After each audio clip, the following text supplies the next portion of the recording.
Welcome back. Take your Kshitij book and open Kavya Khand, chapter 3. So, in this chapter, we have completed already para first. This is para 2 of chapter 3.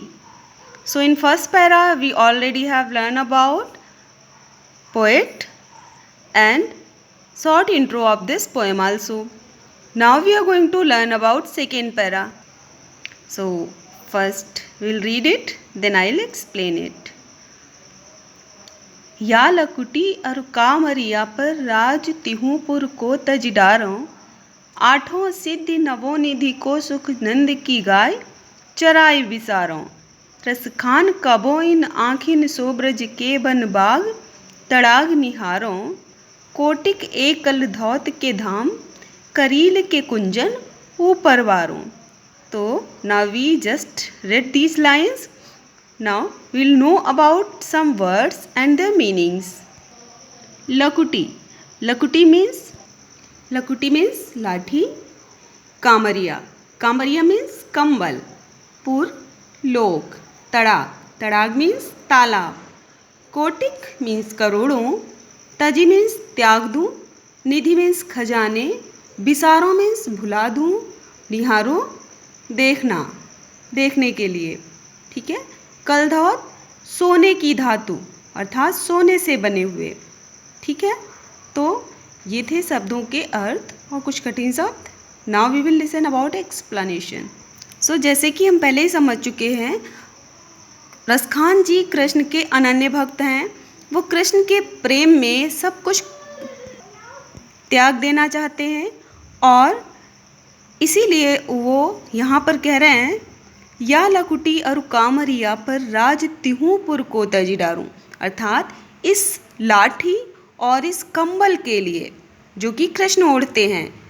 जब वो गायें चराने जाते हैं तो उनके हाथ में एक लाठी होती है और उनके कंधे पे कंबल होता है. और रसखान जी कहते हैं कि मैं कृष्ण की इस लाठी और उस कंबल को पाने के लिए तीनों लोगों के राज्य को त्याग सकता हूँ.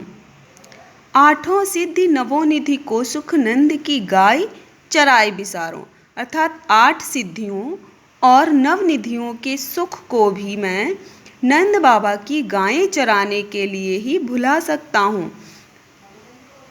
नवनिधि जो कुबेर का खजाना होता है उसे हम नवनिधि कहते हैं. 8 सिद्धियाँ जो योग और सिद्धि या तपस्या से जो प्राप्त की जाती है अर्थात ज्ञान. ठीक है. तो ज्ञान और खजाने वो सभी रसखान जी भुला देना चाहते, केवल कृष्ण की लाठी और कंबल के लिए. Next line. रसखान कबों इन आँखन सो ब्रज के बन बाग तड़ाग निहारों.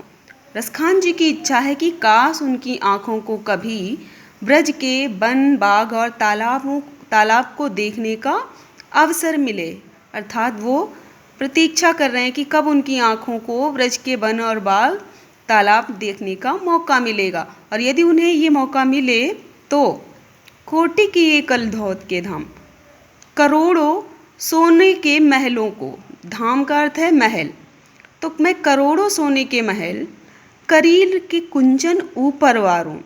करील की कुंज मतलब झाड़ी, तो मैं करील की झाड़ियों के ऊपर जो कि ब्रज में उगती हैं उन पर करोड़ों सोने के महलों को न्यौछावर कर सकता हूँ. ठीक है. सो अब हम एक बार इसका समराइजेशन समझ लेते हैं.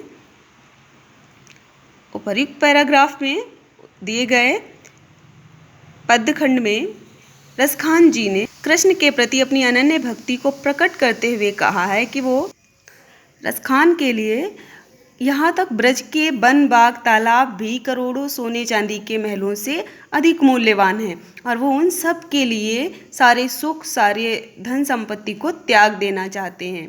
और ऐसा वो इसलिए करते हैं क्योंकि वो कृष्ण के अनन्य भक्त हैं और वो उनसे प्रेम करते हैं और उनके समीप रहना चाहते हैं. संसार के सभी सुख, तीनों लोगों के सभी धन कृष्ण के प्रेम के आगे उनके लिए कुछ भी नहीं है. वो उन्हें त्याग देना चाहते हैं. Now this is time of homework. निम्नलिखित प्रश्नों के उत्तर दीजिए। सो हम इस पैराग्राफ को समझने के बाद ही इन प्रश्नों के उत्तर देंगे। कवि कृष्ण की लाठी और कंबल के लिए क्या त्यागना चाहते हैं? क्वेश्चन नंबर 2, कवि ब्रज के कुंज और वन बाग के लिए सब कुछ क्यों त्यागना चाहते हैं? So guys, you do answers of these both questions. Thank you, have a nice day.